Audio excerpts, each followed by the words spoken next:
Hola a todos, bienvenidos a la cápsula número 6 de tecnologías avanzadas en perforación y terminación de pozos. Soy el maestro José Rueda y los voy a estar acompañando en esta cápsula. Vamos a comenzar. En la cápsula pasada revisamos que la perforación direccional ha sido una técnica que ha permitido el mejor aprovechamiento de los yacimientos petroleros en todo el mundo, ¿verdad? Esta técnica nos ayuda a enfrentar desafíos que en apariencia son sencillos, pero que podrían tener implicaciones económicas importantes. En el día de hoy vamos a revisar la terminología de perforación direccional más usada y que les va a permitir interpretar diferentes documentos técnicos y también consultar diferentes artículos escritos al respecto. Empezamos con este concepto, con este término que se conoce como azimut. El azimut es un término que viene de una aplicación de una ciencia que se conoce como la geodesia, que tiene el objetivo del estudio de la forma de la Tierra. El azimut es el ángulo que se mide en un plano horizontal desde un punto de referencia hasta un objetivo o un objeto. Se expresa en grados desde 0 a 360 grados y se encuentra o se cuenta con un sentido de acuerdo a las agujas del reloj. El significado preciso de este término tiene algunas particularidades según la disciplina en la que se use. En el caso de la perforación, es un sistema de referencia que se usa para la navegación, ¿verdad? El azimut, que valga la aclaración, aquí ven azimut con C y acá ven azimut con Z, no se trata de una falta de ortografía. En este punto les puedo decir que la palabra azimut puede ser escrita con ambas formas. Va a depender del autor. El azimut generalmente se va a medir en grados, ¿verdad? Y su concepto va a ayudar a temas de navegación, astronomía, ingeniería, cartografía, minería y balística, ¿verdad? A la derecha ven un ejemplo de cómo se maneja el azimut. Vean cómo hay un punto de referencia y ángulos de formación a partir de ellos. El azimut se va a orientar en cuestión de algo que se conocen como el norte eh, magnético. En la perforación se suele definir el azimut como la dirección magnética de un levantamiento direccional o del pozo, como la planificada o medida con un levantamiento direccional. En este contexto debemos saber que existen tres tipos de azimut. Primero, el verdadero, que se mide a partir del meridiano geográfico, es decir, que tiene una ubicación de acuerdo a el meridiano, ¿verdad? Físicamente hablando, al meridiano trazado. Además, tenemos el azimut magnético que mide a partir del norte magnético del planeta, que se hace utilizando una brújula, por ejemplo, pero en este caso, pues es una brújula, digamos, digital, ¿verdad? O de circuitos. Y también está el azimut supuesto, que se mide utilizando una línea para señalar la dirección norte o sur. El azimut supuesto es un azimut convencional que se utiliza para determinar los cambios de direcciones de acuerdo a un punto de referencia particular. Las herramientas magnéticas proporcionan la lectura del azimut con respecto al norte magnético, pero las coordenadas calculadas posteriormente están referidas al norte verdadero o norte geográfico. Es decir, los programas eh, toman la información recibida, ¿verdad? O la información medida y la convierten de coordenadas magnéticas a coordenadas geográficas. Para encontrar el azimut de un pozo que no está sobre meridiano central, por ejemplo, se debe aplicar una corrección llamada el ángulo de convergencia. Hoy día existen softwares, mejor dicho, ¿verdad? Existen softwares que ya se encargan del procesamiento de esta información y sin embargo no deja de ser importante que los profesionales del área de la perforación conozcan el sentido base, ¿verdad?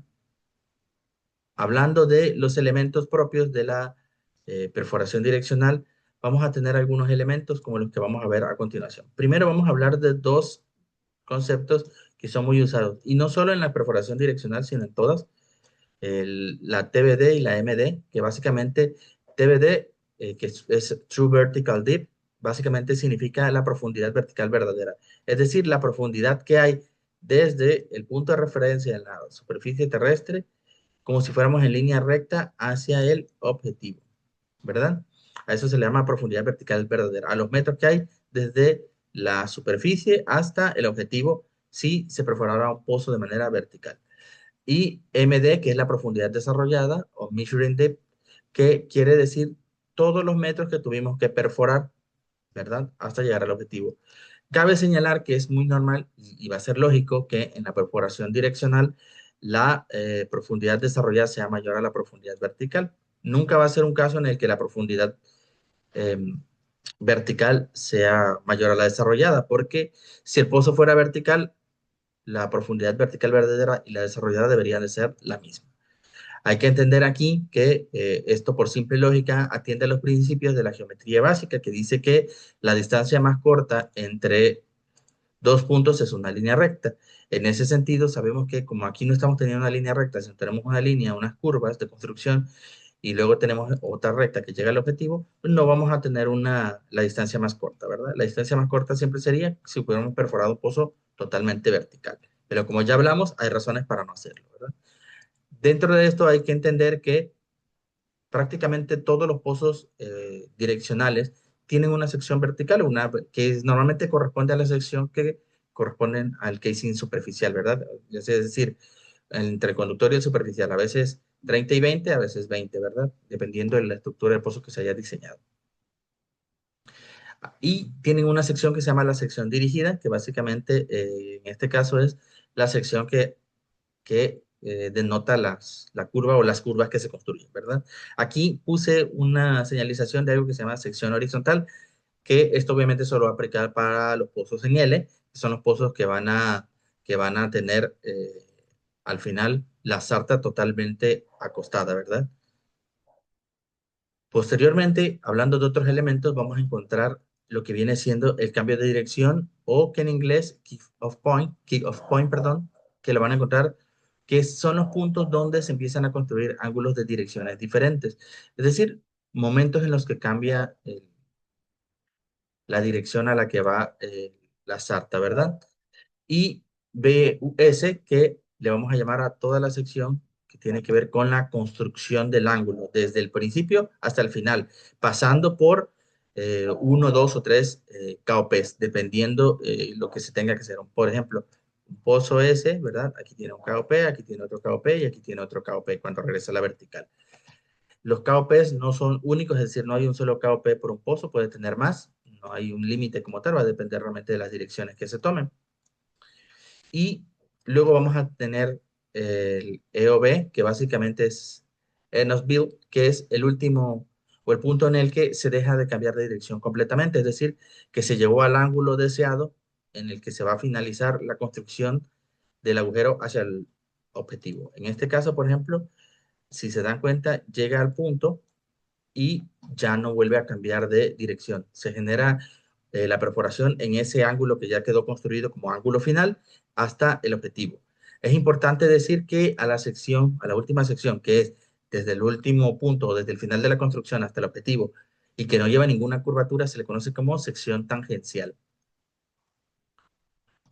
Dentro de el tema de la perforación direccional, es importante llevar un registro de la desviación y a esto lo llamamos survey. El survey es la lectura de la inclinación y la dirección de la herramienta en un punto en el espacio. Este posee tres elementos claves, que son la profundidad a la que se trabaja, la dirección y la inclinación. Y se calculan por métodos como la mínima curva, tangencial, radio de curvatura y ángulo promedio. Es interesante decir que todas estas aplicaciones son básicamente aplicaciones del álgebra lineal que están determinadas tanto por vectores como por matrices y determinantes. Hoy día los softwares se encargan de hacer la transmisión de los datos y la interpretación de los mismos de manera que nosotros podamos interpretar simplemente la forma gráfica, ¿verdad? Existen elementos que pueden causar interferencias en las lecturas del survey. Entre ellos están la interferencia magnética debido a pozos vecinos, a motores o herramientas de acero magnetizadas. Las sartas que son direccionales normalmente tienen secciones que van construidas con tuberías tipo Monel. Y son tuberías de una aleación que genera poca interferencia magnética. También tenemos el tema de la precisión de las herramientas. Diferentes compañías desarrollan diferentes tecnologías y estas tecnologías tienen precisiones variables de acuerdo a el nivel de interés. Cabe señalar que una misma compañía puede tener más de una herramienta y esas herramientas pueden tener diferentes presiones para diferentes niveles de proyecto. El cemento, por ejemplo, también puede causar interferencias para ciertas lecturas, ¿verdad? Y también vamos a encontrar la interferencia por la misma naturaleza de la geología. En este caso se habla de la pirita. La pirita es un mineral que tiene un alto contenido de hierro y que genera interferencias obviamente por temas de electromagnetismo, ¿verdad? O magnetismo natural. También hay que reconocer que las tuberías de revestimiento en sí mismas pues son elementos metálicos y que de alguna manera van a causar alguna interferencia, ¿verdad? Evidentemente, cuando hablamos de elementos intrínsecos de las herramientas, pues vamos a tener la precisión de la herramienta, ¿verdad? Cuando hablamos de elementos de la construcción del pozo, vamos a hablar del cemento y de las tuberías de revestimiento. Cuando hablamos de la técnica de la aplicación o el camino en el que la aplicamos, vamos a hablar de interferencia magnética por tal vez el diseño de la sarta, ¿verdad? Y por último, cuando hablamos de interferencias de la formación, para que las lecturas sean confusas, pues vamos a tener, por ejemplo, el caso de la pirita. Como ven, también existe el caso que hablábamos respecto a la interferencia del diseño, que hay otros pozos que están cercanos, ¿verdad? Y no es extraño que pozos tengan relativas distancias centro a centro que sean relativamente pequeñas, ¿verdad? ¿Qué son las distancias centro a centro? Pues básicamente la distancia que hay entre el centro de la trayectoria de un pozo y el centro de la trayectoria del otro, ¿verdad?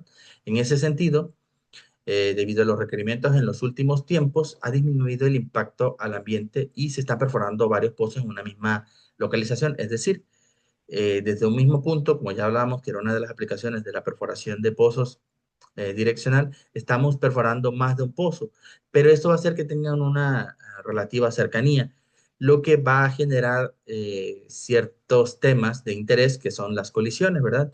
Es muy importante tener la información de la trayectoria de los pozos y que esta información sea de buena fuente para evitar colisiones entre los pozos que ya existen, ¿verdad?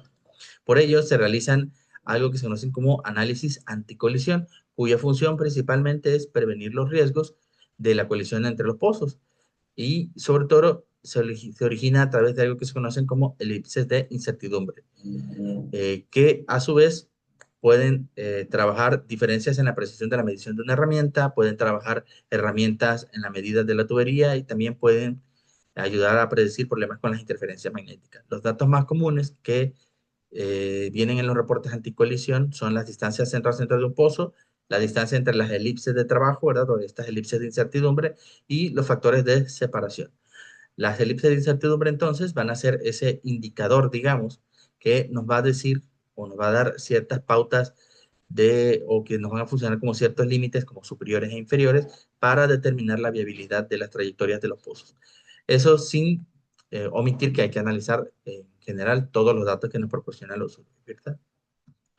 En conclusión, conocer los elementos básicos de la perforación direccional es esencial porque permite diseñar y ejecutar pozos con seguridad, precisión y eficiencia. El dominio de los parámetros como la profundidad vertical verdadera, los metros desarrollados, los cambios de dirección, el área de construcción y el fin del área de construcción, además de la sección tangencial, el azimut, los surveys y los criterios anticolisión, nos facilitan alcanzar los objetivos del pozo y además reducen riesgos operativos, evitan trayectorias, ineficiencias y optimizan el aprovechamiento de los yacimientos.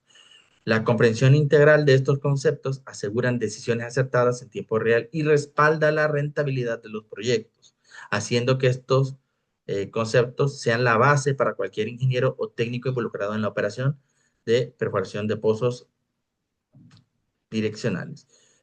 En general, conocer todos estos elementos nos va a permitir no solo interpretar los reportes que nos integran los software, sino también generar criterios para evaluar las viabilidades. Bien, eso ha sido todo por la cápsula número 6. Nos vemos en la siguiente.